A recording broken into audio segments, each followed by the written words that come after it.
Sa mga hindi nakakaalam, maraming misteryo ang nakapalibot sa Great Pyramid of Giza. Sa loob ng daan-daang taon, pinag-aaralan na ito ng mga historians, engineers, archaeologists at mga scientists upang maintindihan kung paano talaga ito naitayo. At dito, habang mas marami silang natutuklasan, mas marami rin silang tanong na hindi agad nasasagot. At ang isa sa mga bagay na agad napapansin ng mga eksperto ay ang napakataas na level ng precision ng pyramid. Mahirap man paniwalaan na itinayo ito mahigit 4,000 years na ang nakalipas. Pero bakit hanggang ngayon ay nakatayo pa rin ito? At halos eksakto pa rin ang pagkakatugma ng maraming bahagi nito. Kapag naglakad ka sa paligid ng Giza, makikita mo ang malalaking blocks ng bato na ginamit sa pagtatayo ng mga piramid. Sa ilang bahagi pa, may mga marka at hiwa pa sa bato na sobrang pantay. Dahil dito may ilang tao na naniniwalang baka gumamit ang mga sinaunang Egyptians ng mas advanced na paraan sa pagputol ng bato kaysa sa dati nating inaakala. Ngunit ayon sa karamihan ng mga archaeologists, wala pang ebidensyang nagpapatunay na mayroon na silang modernong makina noon. Sa halip pinaniniwalaang gumamit sila ng mga kasangkapang gawa sa bato at tanso, kasama ang buhangin na nagsilbing pangkiskis nila upang unti-unting mahubog ang matitigas na bato.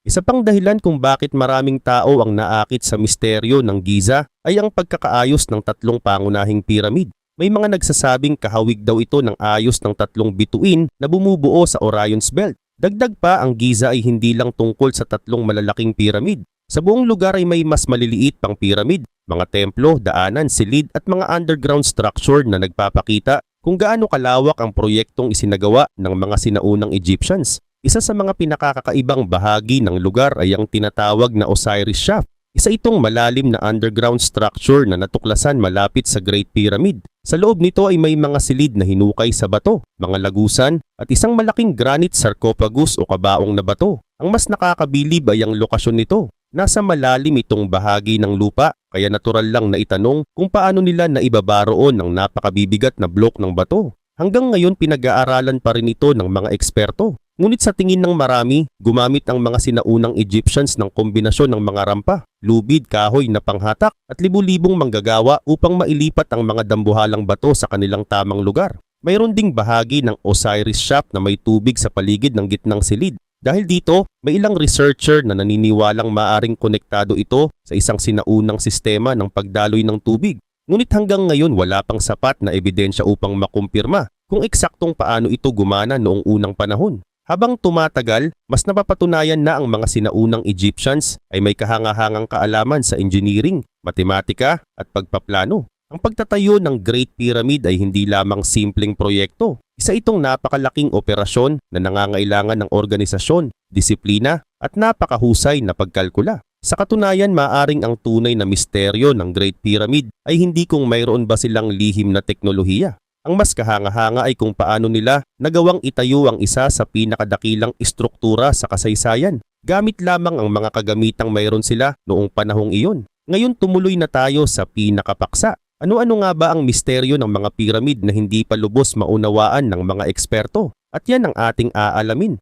Pero bago natin simulan ng talakayan, ay hihingi lang sana ako sa iyo ng isang like at pakisubscribe na rin ang ating channel. Napakalaking tulong na nito sa aming mga content creator. Kaya naman simulan na natin. Ito ang Serapeum of Saqqara. Sa unang tingin para lamang itong isang serye ng mga underground tunnel sa ilalim ng disyerto. Pero kapag nakapasok ka sa loob, makikita mo ang ilan sa mga pinakamalalaking granite blocks na natagpuan sa buong Egypt. Ang bawat isa sa mga kahong ito ay napakalaki. Ang ilan ay tumitimbang ng humigit kumulang 70 tons kasama ang takip nito. At ang mas nakakabilib, karamihan sa mga ito ay inukit mula sa iisang napakalaking blok ng granite. Hindi ito ordinaryong bato. Ang granite ay isa sa pinakamatitigas na uri ng bato sa kalikasan. Kahit sa modernong panahon, kailangan pa rin ng espesyal na kagamitan upang putulin at hubugin ito ng maayos. Dahil dito, maraming tao ang namamangha sa kalidad ng pagkakagawa ng mga box na ito. Kapag tiningnan ang kanilang mga gilid at ibabaw, mapapansin na napakapantay ng pagkakahubog. Ang mga sulok ay halos eksaktong parisukat at ang mga pader ng kahon ay may halos magkakaparehong kapal. Dito nagsimula ang maraming debate. May ilang tao na naniniwalang mas advanced daw ang teknolohiyang ginamit sa paggawa ng mga kahong ito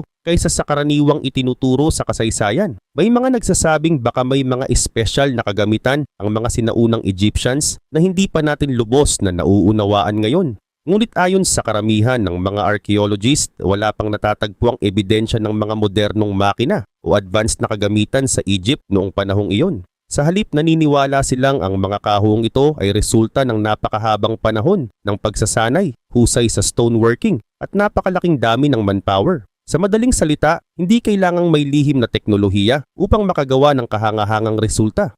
Minsan, sapat na ang libu-libong bihasang manggagawa at maraming taon ng trabaho. Isa pang palaisipan ay ang tunay na gamit ng mga granite box na ito. Ayon sa mainstream archaeology, ginawa ang mga ito bilang huling himlayan ng mga sagradong apisbul, isang uri ng banal na toro na mahalaga sa relihiyon ng sinaunang Egypt. Ngunit may ilang kritiko na nagtatanong kung bakit kailangan pang gawing napakalaki at napaka-precise ng mga kahon kung para lamang ito sa paglilibing. Hanggang ngayon patuloy pa rin ang diskusyon tungkol dito. Isa rin sa mga madalas mapansin ng mga bumibisita sa Serapeum ay ang kakaibang tunog sa loob ng mga silid. Kapag nagsalita ka sa ilang bahagi ng tunnel, parang mas malakas at mas matagal mawala ang echo. Ngunit ayon sa mga eksperto, normal itong mangyari sa mga saradong silid na gawa sa matitigas na bato tulad ng granite. Hindi ito ebidensya ng anumang nawawalang teknolohiya, ngunit isa ito sa mga dahilan kung bakit kakaiba ang pakiramdam ng lugar. Bukod sa mga kahon mismo, isa pang tanong ang madalas lumitaw. Paano nila naipasok ang mga ito sa ilalim ng lupa? Ang mga tunnel ng Serapeum ay makikitid kumpara sa laki ng ilan sa mga granite box. Kaya hanggang ngayon pinag-aaralan pa rin ng mga researcher kung anong eksaktong paraan ang ginamit upang mailipat ang mga ito mula sa quarry hanggang sa kanilang kasalukuyang lokasyon. At habang pinagdedebatihan ang Serapeum, bumabalik naman ang atensyon ng marami sa pinakasikat na istruktura sa Egypt, ang Great Pyramid of Giza. Isa sa mga pinaka-impressive na katangian nito ay ang orientation nito. Ang apat na gilid ng pyramid ay halos eksaktong nakaharap sa apat na pangunahing direksyon ng mundo: hilaga, timog, silangan at kanluran. Sa loob ng maraming taon, hinangaan ng mga scientist at engineer kung paano ito nagawa ng mga sinaunang Egyptians nang wala pang kompas at modernong kagamitan. Ayon sa mga researcher, malamang na gumamit sila ng maingat na pagmamasid sa mga bituin upang matukoy ang tamang direksyon. Isa itong patunay kung gaano kalawak ang kanilang kaalaman sa astronomy at hindi lamang sa labas kahanga-hanga ang pyramid. Sa loob nito ay may mga silid na hanggang ngayon ay pinag-aaralan pa rin. Isa sa pinakasikat ay ang King's Chamber. Ang silid na ito ay gawa sa malalaking block ng granite at may kakaibang acoustic properties. Kapag may nagsalita o gumawa ng tunog sa loob, nagre-reflect ang sound waves sa mga pader at lumilikha ng malakas na resonance. Sabay-sabay nating pakinggan ito. Dahil dito, may ilang tao na nagmumungkahing baka may espesyal na layunin ang disenyo ng silid.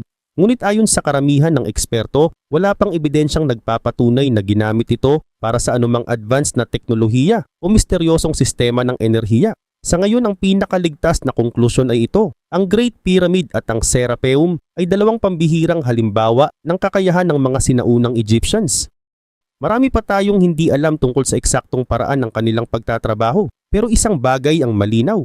Libu-libong taon na ang lumipas, patuloy pa rin nilang napapahanga ang mga engineer, scientist at historian sa buong mundo. At marahil iyon ang dahilan kung bakit hanggang ngayon hindi pa rin nawawala ang misteryo ng Egypt. Ganun pa man. At habang pinag-aaralan ng mga scientist ang loob ng pyramid, may isa pang mas kontrobersyal na ideya ang lumitaw noong 20th century. Isang ideyang nagsasabing baka hindi lamang libingan ng Great Pyramid.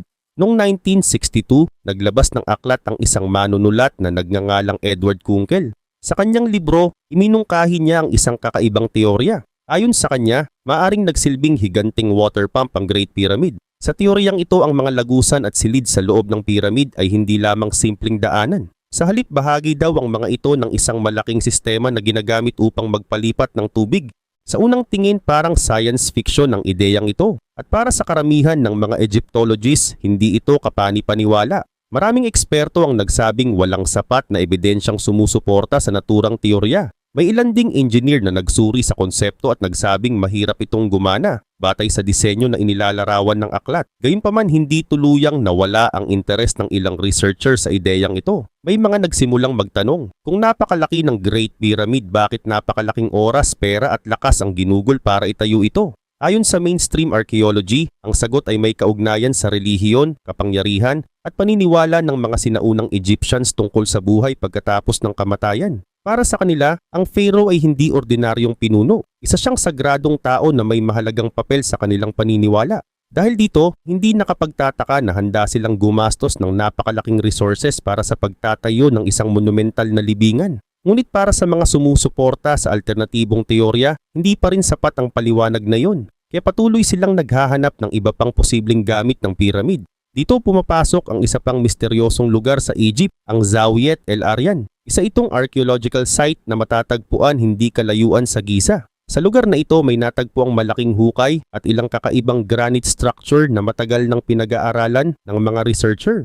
Noong early 1900s, nagsagawa ng excavation ng Italian archaeologist na si Alessandro Barsanti. Habang hinuhukay ang lugar, may mga natuklasan siyang malalaking block ng granite at iba pang hindi pangkaraniwang istruktura sa ilalim ng lupa. Isa sa mga pinaka-interesanting natagpuan ay isang malaking granite basin o lalagyan na napakapino ng pagkakagawa. Dahil dito, nagsimulang lumitaw ang iba't ibang haka-haka tungkol sa tunay na gamit nito. May mga nagsabing bahagi ito ng isang ritual. May mga nagsabing konektado ito sa isang hindi pa natutuklasang underground complex. At mayroon ding mga nagsubok ikonekta ito sa mga teoryang may kinalaman sa Great Pyramid. Ngunit mahalagang tandaan na karamihan sa mga ideyang ito ay nananatiling haka-haka lamang.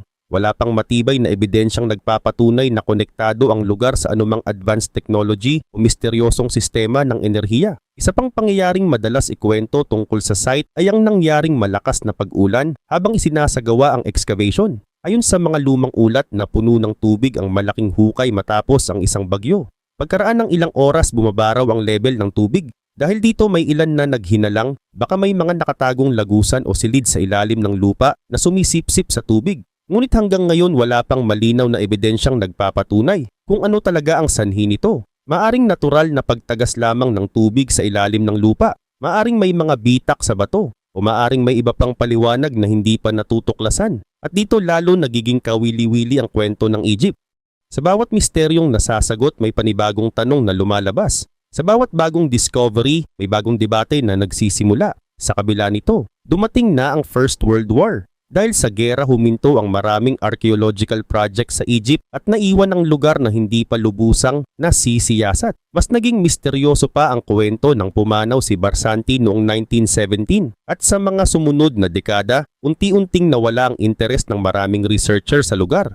Ngunit hindi doon natapos ang kwento. Noong 1960s muling nabuhay ang interes ng ilang mananaliksik sa Zawiet El Aryan. Subalit sa panahong iyon, naging bahagi na ng military zone ang lugar. Dahil dito, limitado ang access ng mga researcher at archaeologists. Hanggang ngayon marami pa ring bahagi ng site ang hindi gaanong napag-aaralan kumpara sa ibang archaeological sites sa Egypt. Natural lamang na nagsimula ang iba't ibang teorya. May ilan na nagsasabing baka konektado ang lugar sa Great Pyramid. May ilan ding naniniwalang baka may nakatagong underground complex sa ilalim nito. Sa kasalukuyan, karamihan sa mga ito ay nananatiling haka-haka lamang. Kasabay ng mga misteryong ito, may isa pang kontrobersyal na ideya ang muling sumikat sa mga nakaraang dekada. Ito ang teorya na baka hindi lamang libingan ang Great Pyramid. May mga manunulat at researcher na nagmungkahi na maaaring may iba pa itong gamit noong sinaunang panahon. Isa sa mga pinakasikat na ideya ay ang tinatawag na water pump theory. Ayon sa teoryang ito, ang ilang silid at lagusan sa loob ng Great Pyramid ay maaring bahagi ng isang sistemang may kinalaman sa paggalaw ng tubig. Ngunit ayon sa mainstream archaeology, wala pang ebidensyang sumusuporta sa ideyang ito.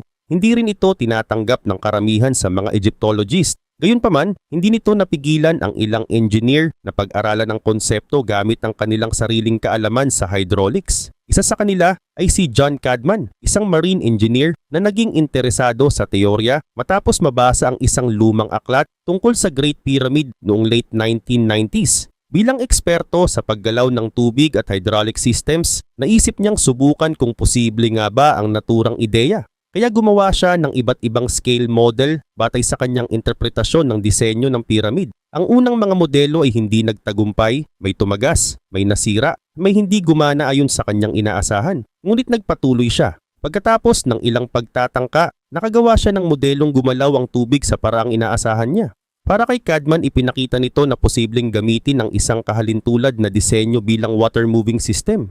Ngunit mahalagang linawin ang isang bagay. Ang isang matagumpay na model experiment ay hindi nangangahulugang iyon talaga ang tunay na gamit ng Great Pyramid. magkaiba ang posibleng gumana at iyon talaga ang ginawa. Ito ang dahilan kung bakit hindi pa rin tinatanggap ng karamihan sa mga eksperto ang water pump theory bilang opisyal na paliwanag. Habang pinagpapatuloy ni Cadman ang kanyang mga eksperimento, napansin niya ang isa pang kakaibang epekto. Ayon sa kanyang obserbasyon, nagkakaroon ng vibration o pulso ang ilan sa kanyang mga modelo habang umaandar ang tubig. Dito nagsimula ang mas kontrobersyal na bahagi ng kanyang teorya. Iminungkahi niya na baka ang mga vibration na ito ay may mas malaking papel sa disenyo ng pyramid. Kalaunan, may ilang taga-suporta ng teorya ang nagmungkahing baka may kaugnayan ito sa enerhiya o kuryente. Ngunit sa puntong ito, lalo nang humihina ang suportang siyentipiko sa naturang ideya. Wala pang archaeological evidence na nagpapakita na ginamit ang Great Pyramid bilang power plant o electrical generator. Wala ring natagpuang kagamitan, wiring o anumang teknolohiyang susuporta sa naturang konklusyon. Dahil dito itinuturing ng karamihan sa mga historian at scientist na isang speculative theory lamang ito.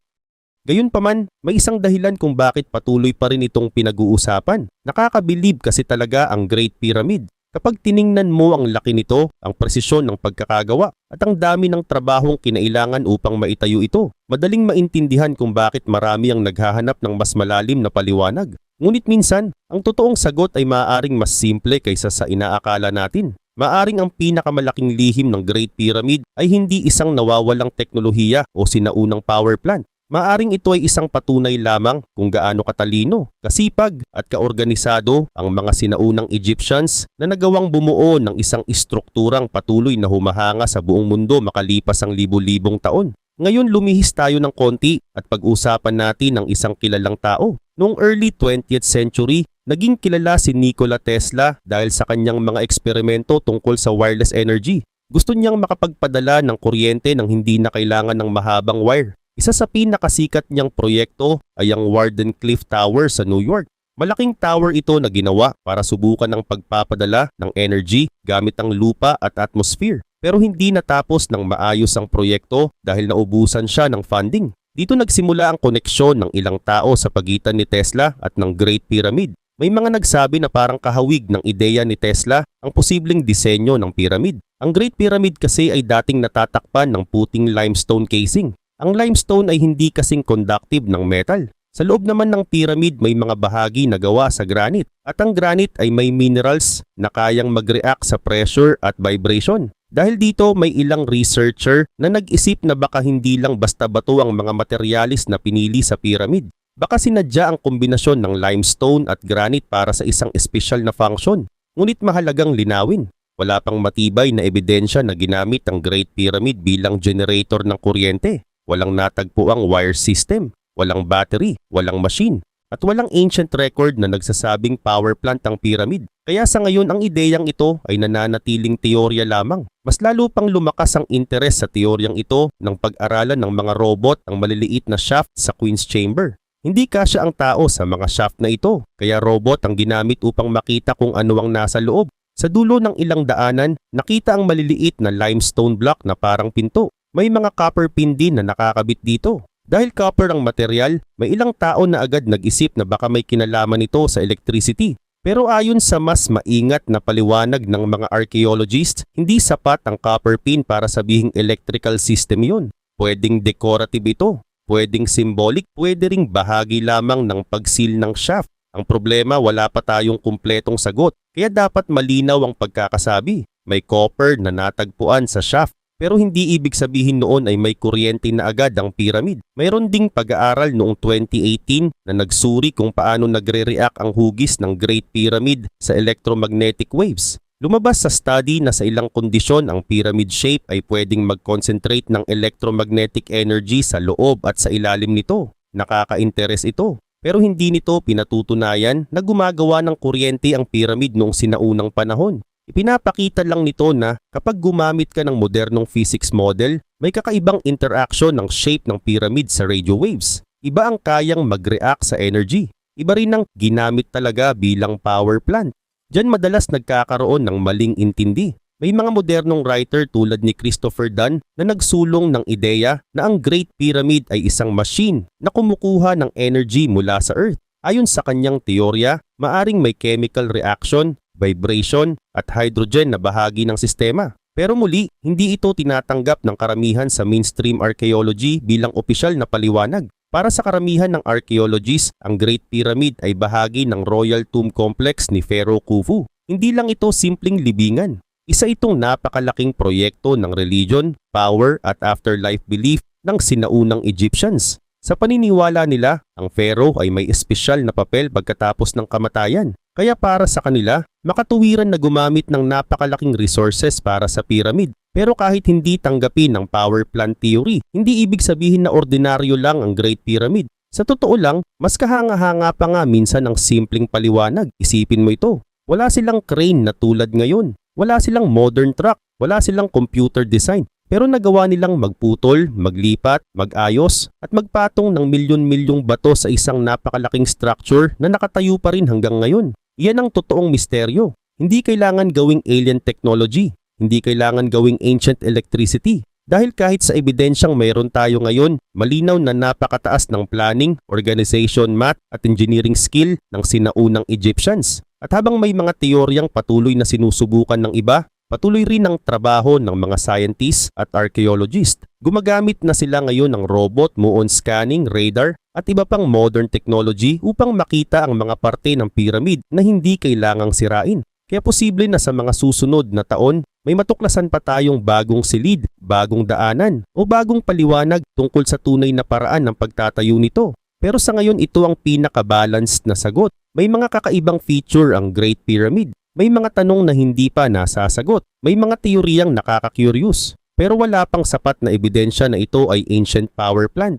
Ang sigurado lang, ang Great Pyramid ay isa sa pinakamatinding patunay na ang sinaunang Egyptians ay hindi simpleng tao na basta nagpatong lang ng bato. Sila ay mga planner, sila ay builders, sila ay observers ng stars, at sila ay may kakayahang gumawa ng isang structure na kahit modernong mundo, hirap pa ring lubos na ipaliwanag.